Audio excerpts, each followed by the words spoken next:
Yeah, I'll do the best I can, guys. I'm hot spot in this. Oh boy. Hello, everybody. Thank you for joining us today. We are going to do a webinar called Empowering Learners, Unleash the Power of Open Badges for a Learner Agency. This is being hosted by One EdTech, and I'm Kelly Hoyland. I'm the Director for Higher Education here. Thank you so much for joining us. Just a couple of housekeeping things. Please use the chat throughout the webinar if you have comments, questions, want clarifications. That's a great space for you. Feel free to go ahead and use that. Or if you want to use the Q&A and ask your questions there, we will have time at the end reserved for questions that we'll address those as we get to them. So thanks so much for joining us today. We apologize in advance. Sherry's had some power issues due to weather, so she is going to do her best today to stay with us and keeps joining. Oh, chat is disabled. Okay. I will work on trying to get the chat undisabled in just a minute.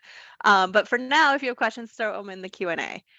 This webinar is being recorded, and we will share it afterwards along with any of the links and resources as well as the slide deck for anyone who has registered. We know it's not always easy in the summer to stay connected to work and have vacation and things like that. So we will make sure to send it out to everybody who's registered and post it to our YouTube channel.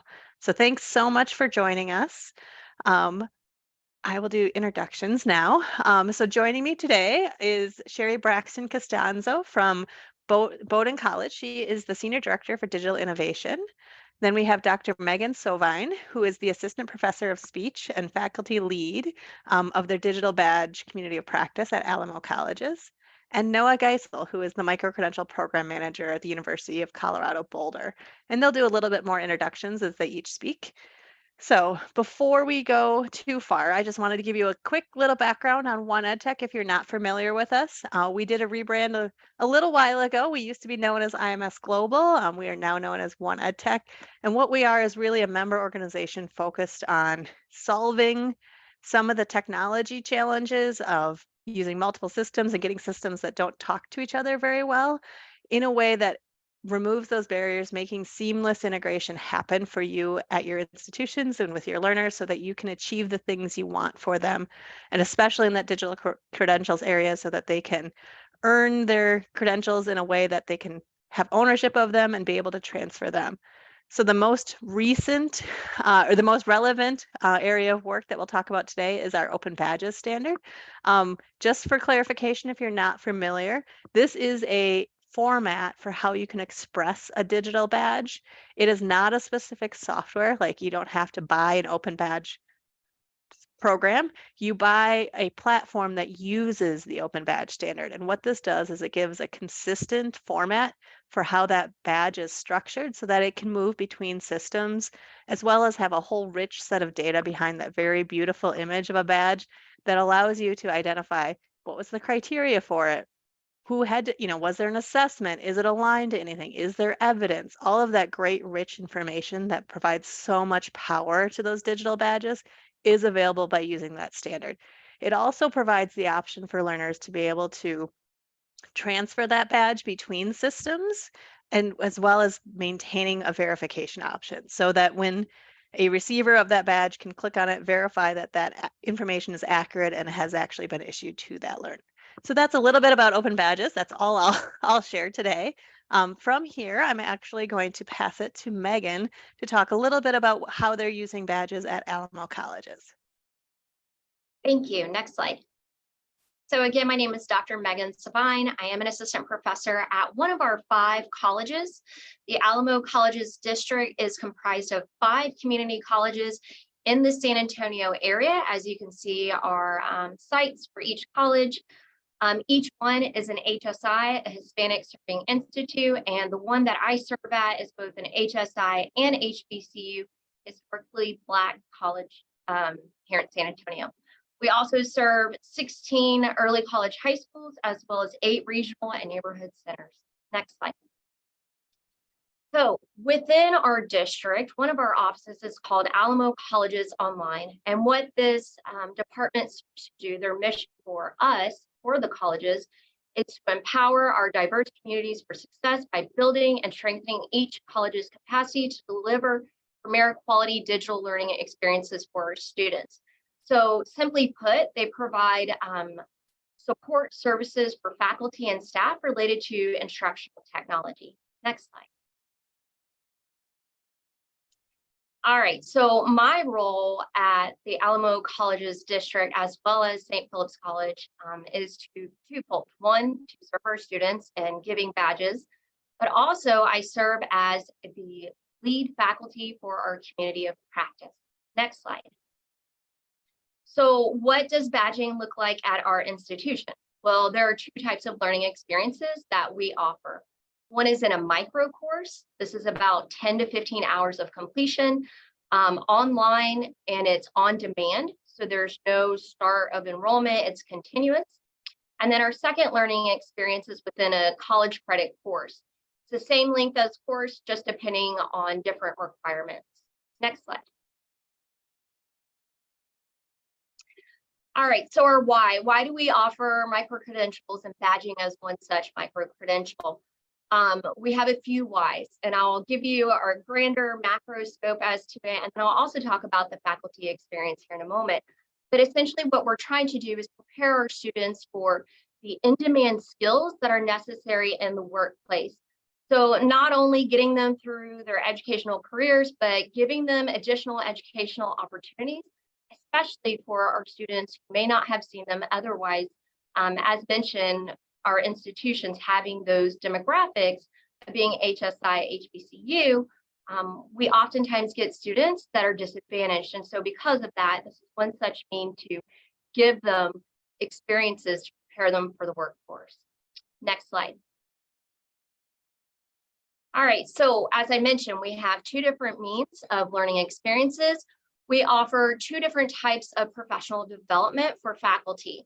One being the badge coach, the other being the badge specialist. If you are a badge specialist within your training, you automatically become a badge coach. Badge coach simply means that you are able to facilitate a badge course or a badge integrated in an academic course. Badge specialists are able to train badge coaches. They are able to create badges on their own. They have both types of trainings.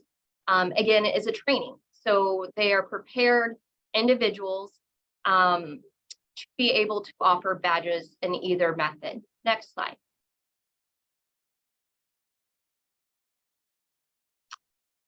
For the Course Plus badge training, what this entails for faculty, it's a 10-week online training. It may seem intense from afar, but there's lots of guidance by the Alamo College's online department. We are given an instructional designer. They guide us through the training. They help us figure out and map which badge is best for us. We talk about sub-competencies. We talk about creation of the badge. We talk about creation of the assessments, anything and everything from start to end. So that way faculty are not lost at the end of the training. As for the training itself, it is held within Canvas. That is our LMS as faculty, so it's also the same platform for our training. We host an orientation. We have faculty discussions, two of them, one at the start, one through the middle, again, doing checkpoints to ensure faculty feel comfortable and supported in the badge that they will offer. We also have 2 course design consultations with an instructional designer. We are privileged to have a minimum of 1 instructional designer at each college, but many of the colleges as well have their own designers to help support and facilitate design questions. Next slide. All right, so where have we been in our journey with giving badges? Well, we saw that in our first big year of offering digital badges, we had about 755 students enrolled, and we awarded about over half, 407. And then in the next year, we had a huge uptick in that. And so with that, we had roughly 4,000 students enrolled, and we awarded about a little over 2,000. We have lots of growth, again, being in San Antonio, many students, many counties served. So that is a great privilege to our standpoint, but we are constantly looking for partnerships and ways to scale. Next slide. At the end of every experience for the student or the earner who gets their badge, they are given a survey. And one of the questions that we ask them is, We say, is this true, not true? How much, to what extent do you believe this? I believe that I'm more employable now that I have earned a badge. And as you can see, we have an overwhelming response that students feel and believe this. Next slide. So this is meaningful to us. They see that the badge is, and the micro-credential is not a waste of their time, that it does help them in the workplace, that it's so meaningful beyond their educational experience, even beyond that one class. So what I'm going to show to you all here is my experience as a faculty member and what I offer in my course. So at St. Philip's College in my 1311, I offer a digital badge and oral communication. On the far right, oh, thank you, Noah. On the far right, you will see our badge module. And what happens is the Alamo College's online department, they will update our module resources, and we keep all assessments within that module. It helps transferring the data from the course out of Canvas and into other platforms pretty streamlined, where there's minimal hiccups. And so that's why we create our digital badge. Everything's a one-stop shop. So as you'll see on the far right, we have an overview of what is a micro-credential, what is a digital badge, and what does this mean, right?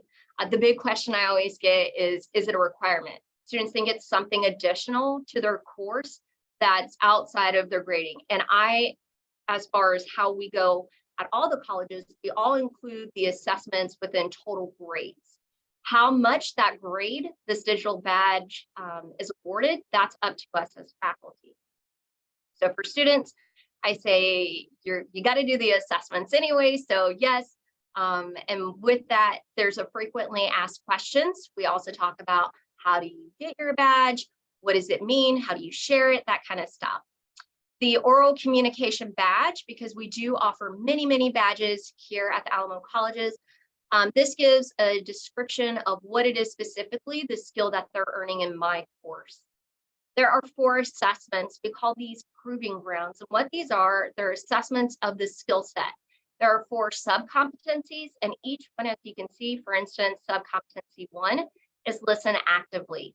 That's proving ground 1. So there's 1 assessment per sub-competency. Theoretically, could you have more? Absolutely. But again, in my course, this is how it's laid out. Students must score at least a 20 out of a 25 on each proving ground. So they need an 80% or higher. Again, we're trying to show that the student has a skill set. So if they're not to the expectation or the standard within this course, that proving ground, then they're not going to earn the badge. I do allow multiple opportunities if maybe they didn't meet. All of these are all video requirements. If they did not meet the minimum time, which is about 2 minutes per video, then I allow them an opportunity to resubmit. So it's not just one attempt and they don't get it, they get multiple opportunities. The next element in the badge module is that survey that I mentioned. That's how we gather data about the learner's experience. And then lastly, there's this fabulous video that Alamo Colleges has created, and it's for how students to claim their badge. Next slide. All right, so this is a sample assessment to see what does a proving ground look like. Again, there's 4 of them, 1 for each sub-competency. This one is clarity and precision. And so I start with an introduction. I give them lots of description of this is what's required. I'm huge on videos. Everything I do is going to have a video as far as an announcement and assessment. This helps create a lot of nervousness, especially in a speech course, because many students come in not wanting to give speeches. And I've also noticed that the proving grounds give them multiple opportunities to practice that skill set. So it's fabulous. They love the videos. I keep them very short, but it's essentially walking them through the assignment. Next slide. All right, I also talk about how to record the presentation. Again, they need to have the minimum. I also want to see certain aspects of the delivery, and so that's included there. My course is Quality Matters certified, and because of that, every assessment has a learning objective. So yes, it's a skill, but it's also a skill in relation to the learning objectives set forth by the Texas Higher Education Coordinating Board. They see how it's related to the course as well as to the module. description as to how to submit the assessment. Again, they're all videos. For oral communication, it doesn't necessarily have to be a video. It could be a different form of assessment, but for my discipline, that's what works best. And then lastly, I use very simplistic rubric. This to me is very important. I use the met, not met scale. And again, if a student didn't earn it, I give them another opportunity, because the goal here is we want to encourage students to practice that skill, to refine it, to get better. And so using the rubric really lets them know why and where did they not earn the standard that they needed to for that assessment if they didn't. Next slide. All right, so now you've seen about what is an assessment look like within a course that offers a digital badge. Beyond that, one way we keep our growth at the Alamo colleges is that we have what's called a digital badges community of practice.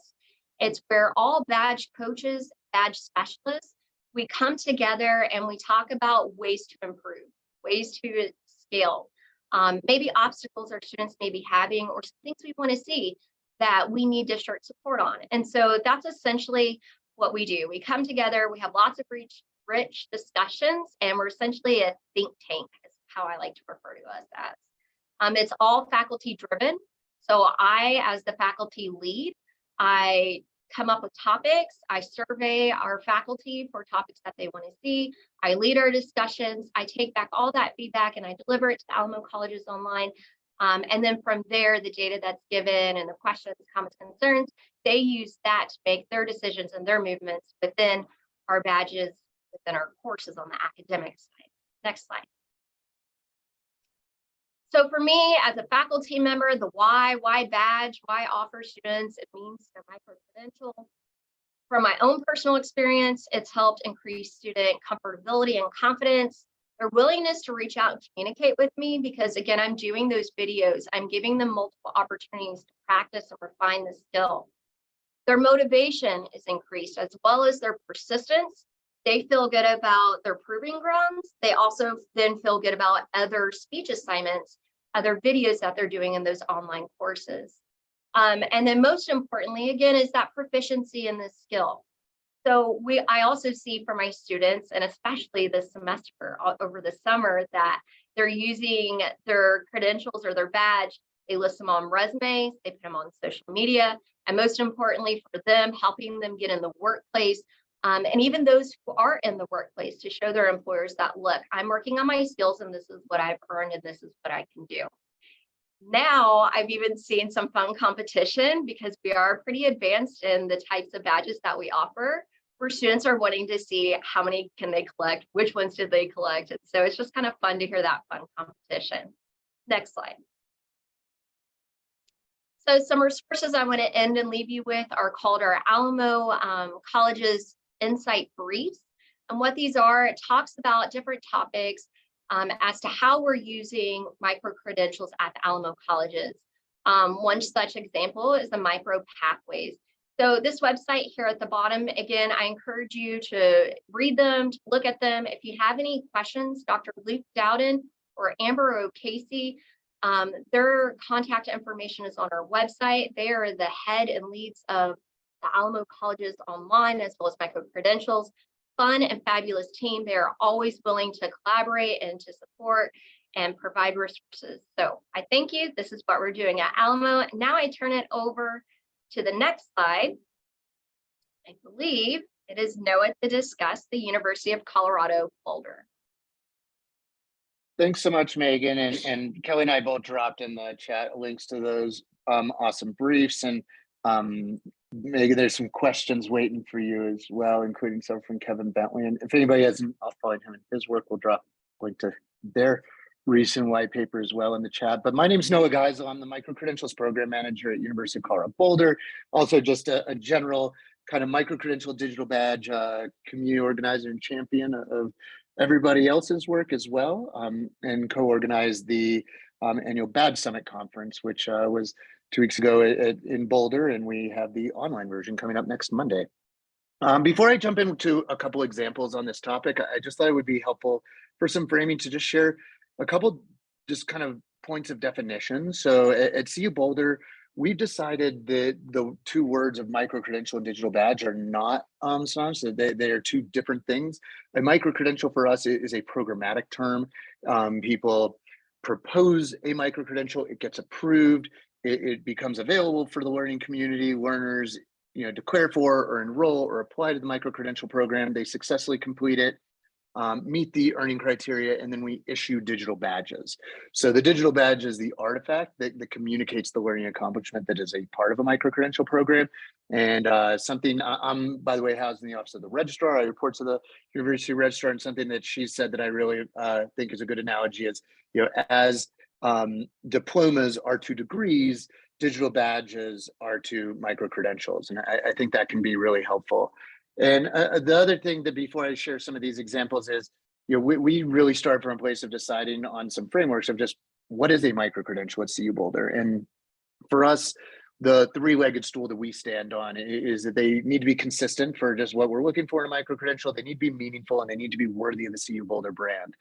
And so where that really led us to was a road of, deciding that this is something that can and should be available to our entire learning community by our entire learning community. And so any unit on campus can propose a micro-credential.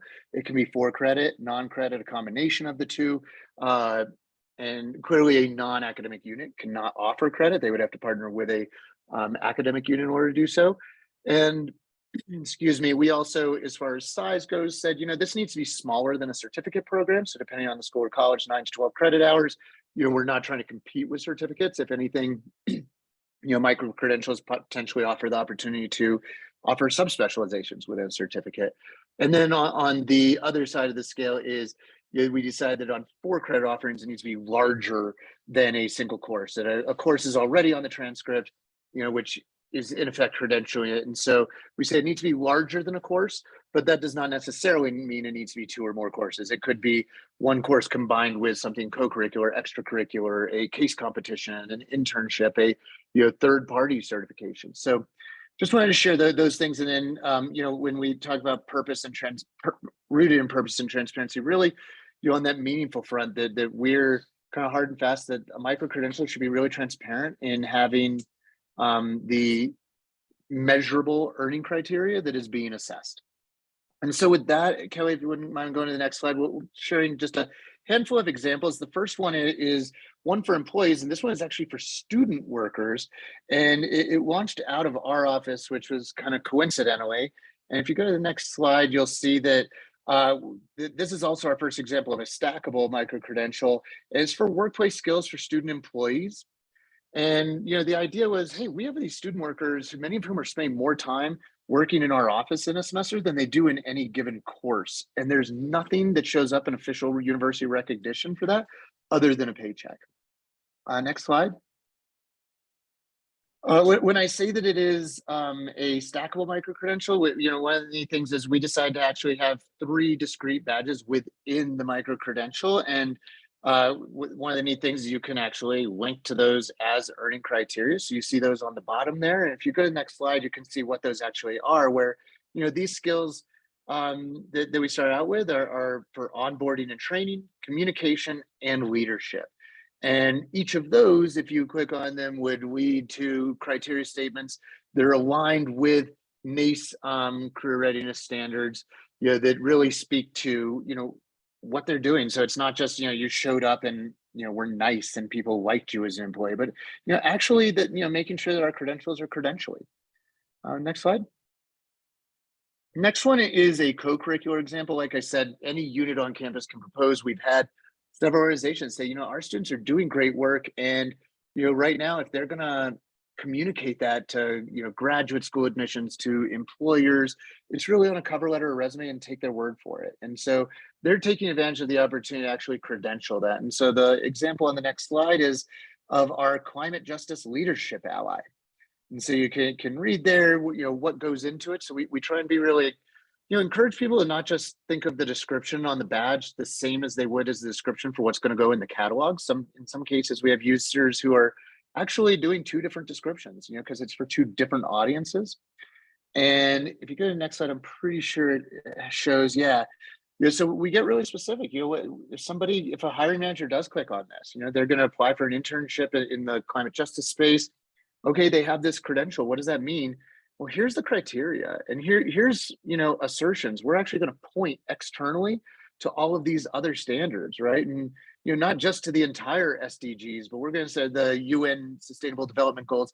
We're going to say this aligns with goals 10, 11, and 12, in order to kind of say that there's connection and meaning beyond the four walls where this is being offered at CU Boulder. And then the next example we have is an example for continuing ed. This is out of our lead school of business. And on the next slide, you'll see the credential is being marketed towards career professionals, maybe kind of a mid-level management. And this is climate action for business, where they're actually learning about, okay, your organization is interested in taking climate action. You're going to learn how to do a actual plan for climate action for your business. And what's really cool is we're actually able to attach their plan that they make as evidence to the credential when it gets issued.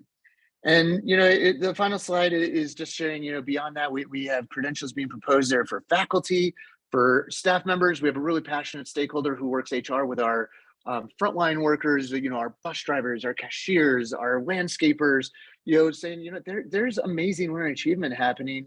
And part of their career and economic mobility, could really be impacted by our university through, formal, meaningful recognition. So, for us, if it's consistent, meaningful, and worthy of the brand, do we credential it? And, hopefully the answer is yes, because if it's not us, then who will? And so that's what I have. I'll answer any questions in the Q&A on chat if there are, and I'll turn it over to Sherry, who I hope is able to get connected to her audio. Yeah, thanks, Noah. So for those of you who aren't aware, I do live on the East Coast and in Maryland, where the storms ripped through here Monday evening, and I'm still without power. So I'm doing this through my phone, so bear with me if my audio goes in and out here. So I now work for Bowdoin College, which is in Brunswick, Maine. It is a private liberal arts college. Only undergraduate programs. You see that we have 34 majors and 36 minors at Bowdoin.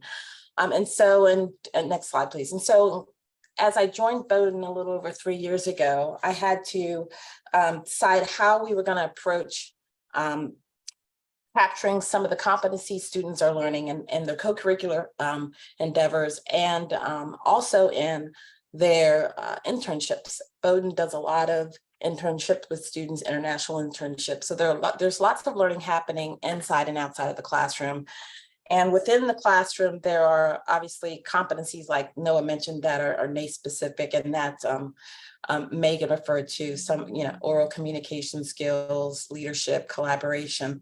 And so as I started at Bowdoin, I looked at the mission of the college and the statement of liberal arts education, and looked really to see where those types of skills were being called out and the need to capture those as part of the learning. And so you can go to the next slide. I'm going to talk about different ways that the mission influenced kind of the direction of our initial badging program. So if you look at that statement on liberal arts education, those areas in blue are really talking about what people now call transferable skills, career-ready skills, soft skills. And it's really a goal of the institution to be able to have students be able to articulate and demonstrate that they have those skills. And as many of you have the experience, it's not evident through their transcripts. So using badges to represent those competencies is a natural progression. So next slide, please.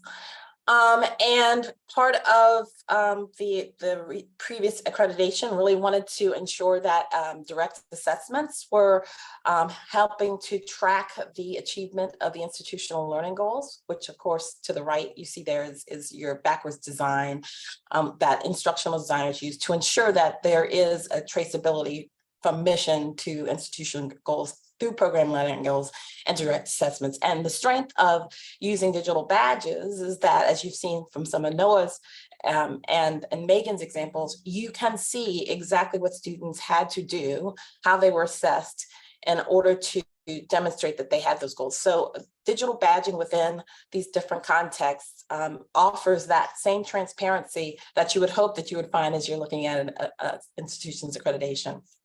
So my previous work at University of Maryland, Baltimore County, where I started the badging program there, led to some work with employers. And what this is just saying is that every badging program should really have a taxonomy so that someone sees your badge, they understand what you mean by awareness, proficiency, mastery. And so in working with employers and the academic side, the right side represents Bloom's taxonomy. And so we know that our faculty understood that language and how to assess at those levels, while the employers would speak of things like knowledge, skills, and abilities, also called KSAs, and they want their new employees or potential employees to be able to demonstrate skills at certain levels.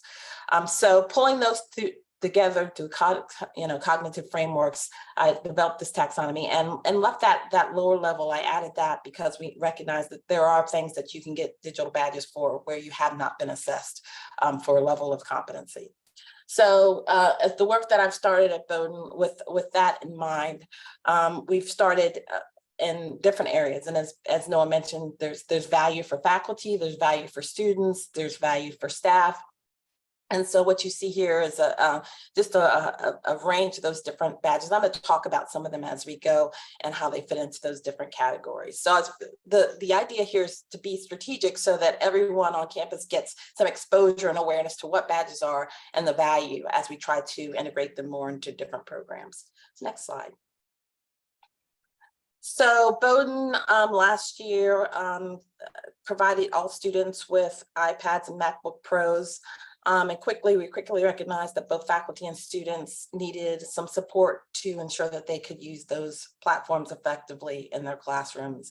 And so that program, as a result of the Digital X Commitment program, we've decided to now create some training to help students to be able to use tools effectively on those platforms. So next slide.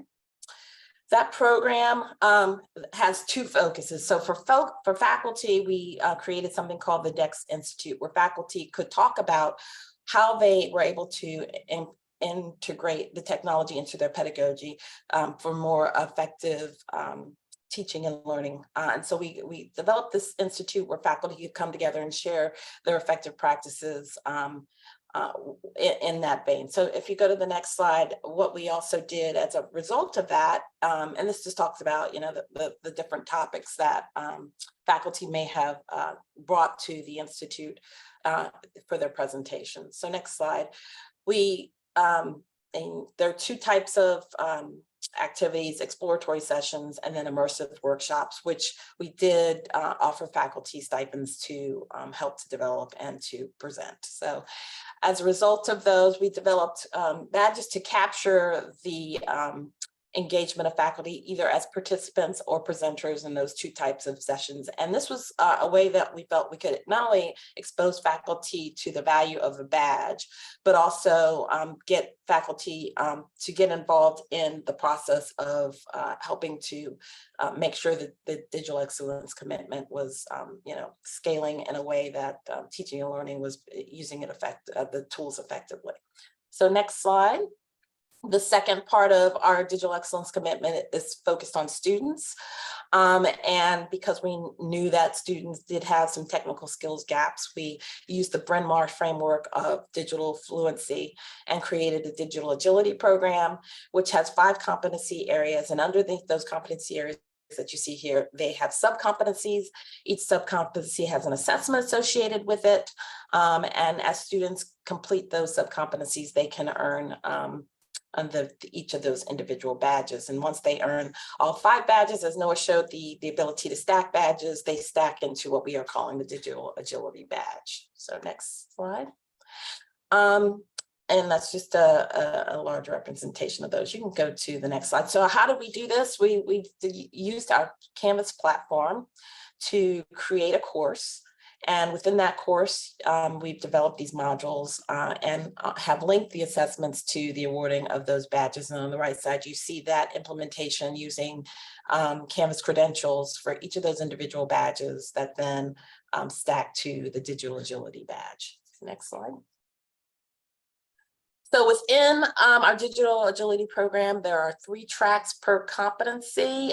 We have something called a fast track, which uses content from LinkedIn Learning courses, Apple Education courses for the platform trainings, and then some YouTube videos on specific topics. And what we've learned, both for faculty and students, is that no longer shall they want to sit in a class. What's great about these resources is that they're very short videos, ranging from 1 minute to 5, typically, where they are getting these bite-sized pieces of information to help them to scaffold their ability to function with the technology. The second track is where they can earn the badge. And what's interesting about the way we've done this to ensure authentic assessment is that students, for example, you see networks and file management, they have to go and get a file out of a Teams, a Microsoft team where we have uploaded a template. They have to get that file. They have to make some modifications as the instructions say. They have to know how to share that file and then share the link. So we're making sure that they're authentic and that they can't just give another student the answers. They really have to be able to do these steps in order to demonstrate that they understand how to work, for example, with cloud files and things like that. So the last track that we have is called a deeper dive, and that's for people who really want to get more insight and expertise into a specific topic. So it's really become a resource that now we find that staff and faculty are interested in using, and so we'll be adding some other resources for their specific needs to this particular digital agility course. Next slide. And that is what I had to share. And I'll answer questions. Thank you, all of you, for sharing your stories and some great examples. As we move into Q&A, just a quick plug. If you're interested in this kind of conversation and you want to join us for a multiple day event in person, the Digital Credentials Summit is open for registration. We have really great early bird registration rates through September 30th. Or if you have a story you want to share or a conversation you want to lead, our call for proposals is open through Monday. And I'll put the link in the chat in the chat for you so you have that. So if you're interested, please consider joining us. All right, so we had a few questions that have come in throughout the conversation. Some of them we've addressed in the chat feature, but we might repeat a couple of them just so that they're also on the recording. So one area that kind of stood out was, Megan, for you as a faculty member, are you using any content? I know Sherry mentioned that they're using some content in their courses. Are you using any content? And then also, is there anything related to assessments? And it sounds like you already use assessments that existed in your course. Is that what all faculty do? So kind of those two areas. Yes, great question. And so as far as, and I'm sorry, I was reading another question. Can you restate which one we're focusing on? So sorry. Yeah, first, if you use any content like from Coursera or any other kind of content providers in your course, and then speak to your assessments and if all faculty use assessments that already existed or if they have separate assessments. So we are currently beta testing, not in my department, but with Alamo Colleges Online, the Coursera. So it's, again, beta testing, and they're looking to see what types of success come from that result. So currently, no. Most of us, and again, there's 5 independent colleges. So we're a district. We are the only one in our area that I can't go teach at another college. There's a lot of differences in the way each college operates. So for instance, in my course or in my discipline at St. Philip's College, everything that I use, I create. Whereas another sister college might have something, of course, completely standardized. So is that an option? Absolutely. And again, that's one such platform or one organization that we're exploring.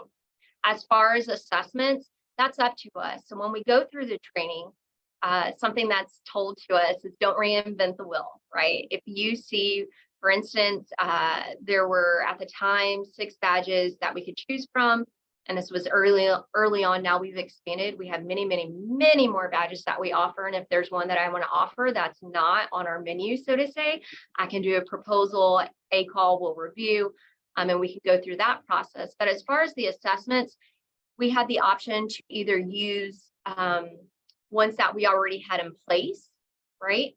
Or to look at sample assessments. We were provided by Education and Design Labs. Some examples that stem from there, again, looking at their rubrics and what they found to be most effective, that helped me see the rubrics I traditionally use were not going to be effective for my proving grounds. So we come at it both ways. We either create our own or we create new ones. And so there's a lot of flexibility in it. It's very structured in that we have our sub-competencies to let us see. But to that extent, there's a lot of flexibility within the assessment side. Perfect. And I would reiterate, she has mentioned both Amber O'Casey and Dr. Luke Dowden as great resources. On that website with the micro-credentials, you can also find their contact information. So if you have kind of programmatic level questions that you would want to follow up with them, they would be great resources. I think a question for all three of you is there any conversation about digital wallets or CLRs in addition to badges? I'll start. We do not have a wallet or CLR yet, but I think we're all at the point where, yes, we want one. So not yet, not for Alamo. Yeah, so I'm consulting still for the system of Maryland, and UMBC is kind of waiting for the technology to provide itself to implement both of those. So there's interest in, we're more than bleeding edge right now. So when the wounds start to heal and there's a platform that's steady enough for us to jump on, I think we will do that. Yeah, similar to Sherry, at CU Boulder, we're definitely paying very close attention to the LER space and including comprehensive learner records and as well as digital wallets. And right now, we're really watching it mature. I think that we anticipate that we probably will end up implementing some sort of an LER solution. Right now, that we have the privilege of I think some time to wait before doing so. As we watch the maturation, and similar to digital wallets, I don't know that we necessarily are anticipating where that will go, because there are so many, especially government and nonprofit options popping up, that the way that ecosystem is shaping up, it looks like we might be more of a redundant player if we were to engage in that. So we're kind of playing a wait and see and being really intentional about it. And I guess something that relates to the LER piece, as well as we are not currently transcripting our micro-credentials. They are a formal university record, and they are being managed out of the office of the registrar. And while it could change that we were to start including them on transcripts, I think that that's one of the reasons we aren't, is because of where we think we see the LER CLR space going, that they probably end up kind of living in harmony there, and so it would be redundant to add them to the transcript. Great. Yeah, and I would agree that that wallet space is definitely an emerging space, and trying to figure out who exactly is going to be there. There's a number of people who are developing wallets kind of open source, so that's an option, as well as commercial providers. So it's a very leading edge area that I think has a lot of potential, that we're all watching to see where the right solution is. All right. Question about connecting with employers. Have you heard from employers the value of badges? Not, yes, no. Do you involve them in your work as you figure out which ones you are going to offer? Any kind of stories that any of you would have related to that? And I summarized a couple of questions that came in kind of one larger bucket. So I'll just say yes, for the work that I've done at the System of Maryland, employers and the Career Center are very involved in identifying competencies. And so if you haven't already started working with your Career Center, since they are really connected to local community employers, I would recommend that be a critical step to do. And I know I've heard from Dr. Luke Dowden many times that they don't like to create those programs without an employer at least validating the curriculum. They also have some great example partnerships where they've developed specific badging programs for those employees. So a great kind of central piece for them. Yeah. Yes, it is. I'm sorry, Sherry. No, go ahead. No, I was just going to piggyback on Kelly's comment there. Absolutely. We have a few initiatives. One is SA Ready to Work. We partner with Goodwill. You'll always hear, if you ever hear Dr. Luke Dowden present or talk, he's always going on about how much he loves Goodwill. They are a great partner and they really support us and we support them. And we're so passionate about that work. We also partner with our nursing programs. I'm working with international nurses coming from Mexico to the United States. And so we're all over the place with our employers and our partners. And again, they value us and we value them. And it's just a win-win all around. Yeah, one thing that I'll add, and Sherry and Kelly can correct me if I'm misstating this, but with the Open Badge 3.0 standard, something that has been more kind of haphazard in the previous iterations of Open Badges is this notion of endorsements. And so, as it's being more formalized with this new standard. And so, we actually are going to have the ability, as you have these area employers, for them to, lend the social capital of their brand, and not just employers, standards organizations, you name it, to sort of signal, hey, within your badge, we endorse this, and I think that's going to play a lot, especially in, regional and local, situations and campuses, that's going to really carry a lot of weight, I think, with answering some of those questions of value by, people who aren't, on the side of offering it, or, people who are the parents of the learners or something, bound by social contract to love them unconditionally, these authentic stakeholders actually caring about it. I think that's going to start to show up in that way. Yeah, and I would say that Open Badge 3.0 standard does unlock some nice synergies between the CLR and things like that. So if you're looking at in the future, looking at that might be options, as well as some better alignment with the HR Open standards, which is a separate standards organization that works kind of in that employment side. So I think you're going to see some of that kind of coalesce to help make them even more important and allowing that learner agency and that endorsement and all of that rich data, so that what these badges really mean outside of the walls of your institution, the figurative walls of your institution. That rich data being able to flow between all of those systems is the key. We know that that's not the situation currently in many applicant tracking systems and employment systems. I would ask, I don't know if any of you are doing this, or any of you looking at badges kind of on the intake side from either K-12 or third-party providers to be able to do that kind of credit for prior learning or admissions. I would guess that most of you are watching and thinking and working, but don't have a perfect solution yet. But correct me if I'm wrong. I'll give a plug for Colin Sullivan's work at UMBC with the STEM Ready program, which is working with K through 12 to create that pipeline of bringing those prior learnings into the system schools, specifically UMBC as well.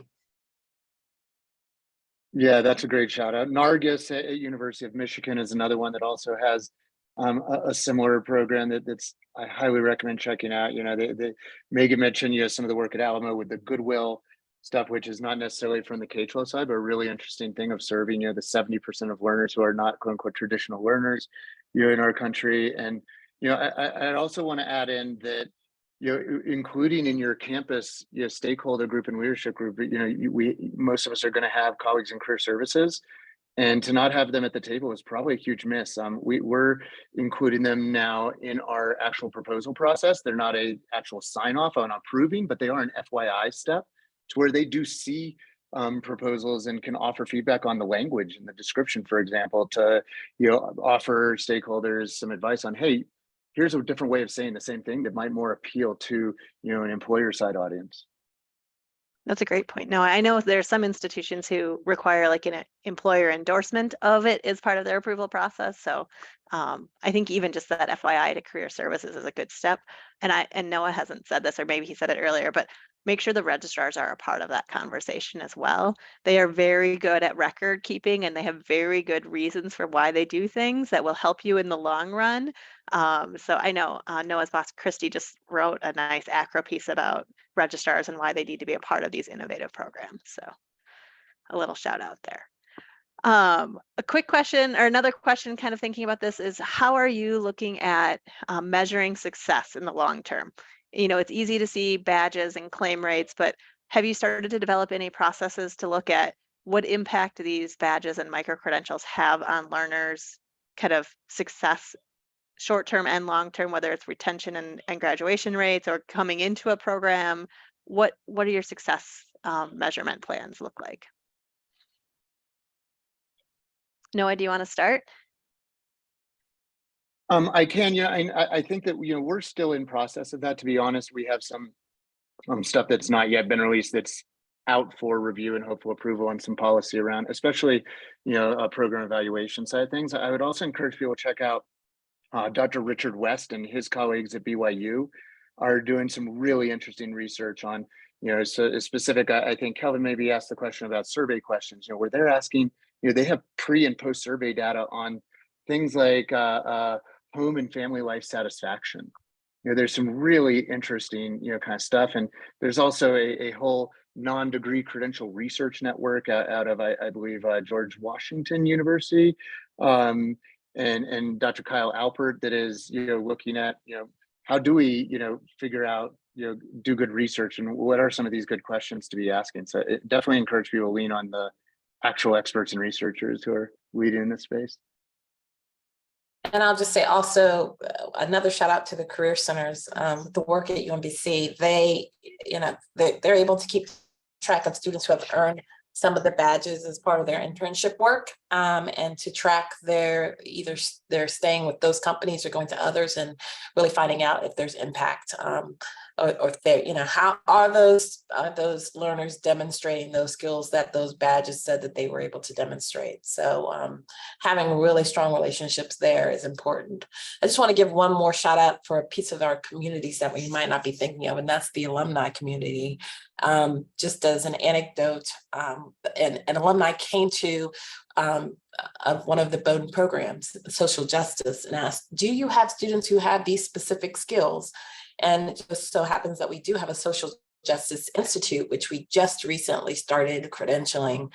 And they were able to just give them that list of students' names. So you will have alumni who do come back to the institution looking for people with skills, and it may be a good way to let the alumni network know that you are in fact credentialing some of these skills that they may need in their employee, in their, their jobs and their organizations.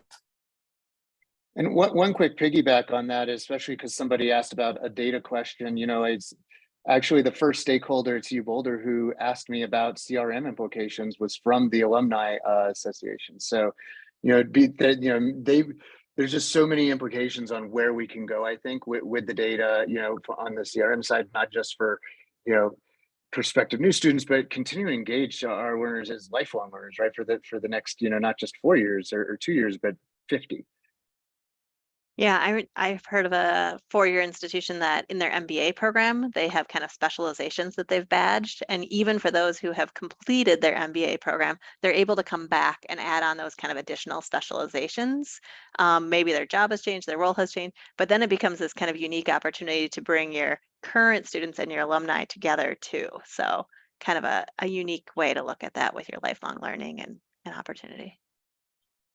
And I just want to contribute to this and say that for us, a lot of our data comes within the city. We're looking at need. We're looking at what are those skills that our students are needing to go into the workplace. And then beyond that, success, we do self-report surveys.